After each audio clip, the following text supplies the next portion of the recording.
is your host, Paraiso, and this is your Oasis Radio Paraiso. Okay na, vegetables.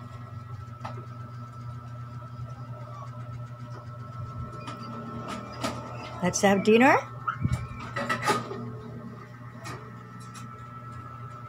Just this, na rice. Kain tayo, guys. Hapunan with okay na vegetables, kamote, carrots, at cabbage. Tapos nag-shred lang ako ng chicken breast. Maliit lang, konti lang. At eto, inukoy ko na. No rice. Sarap.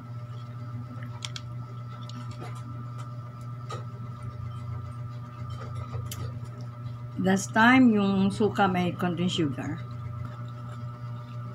Dumating yung dalawa kong anak na lalaki. Pagdating nila, may mga groceries na silang dala, gulay. Ito mga gulay na to. Tapos may chicken at saka may pork. Kaya yun, napagluto ko sila. Tsaka bagoong. Kasi gusto nila yung bagoong ko. Yung pagkakaluto ng bagoong ko, ganon.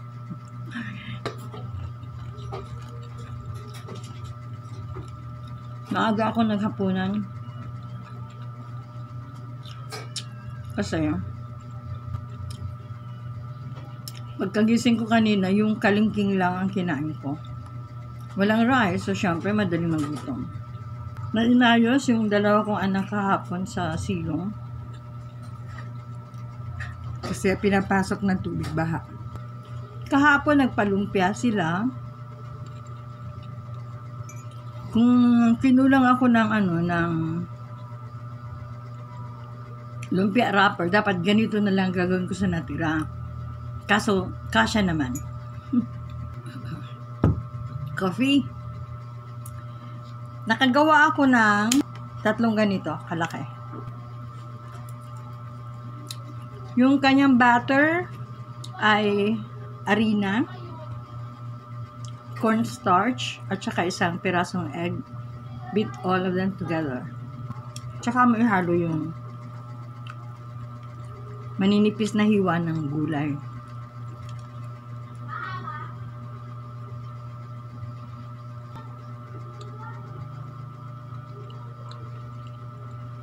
Sarap.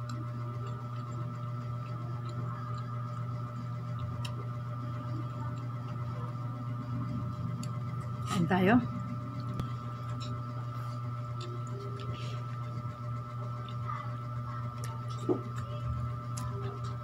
Kahit ubusin ko to, okay lang. Mga gulay lang naman to. Walang rice. Walang red meat. Kasi chicken breast naman yung nilagay ko.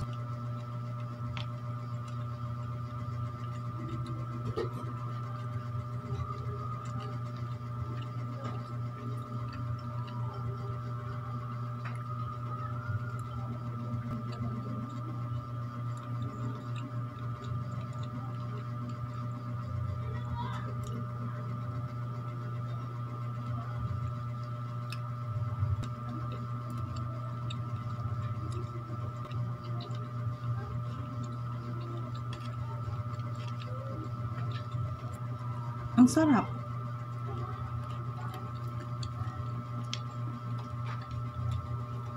At masustansya din to kasi may itlog pa. May protina na. May vitamins and minerals.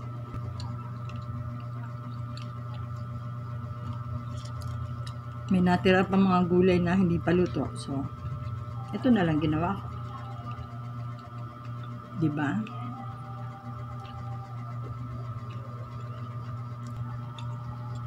Hamsam?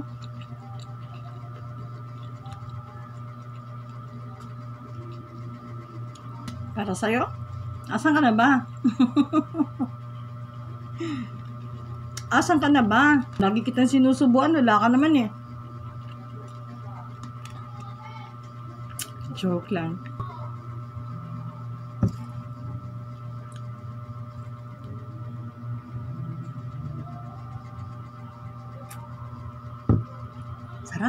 init.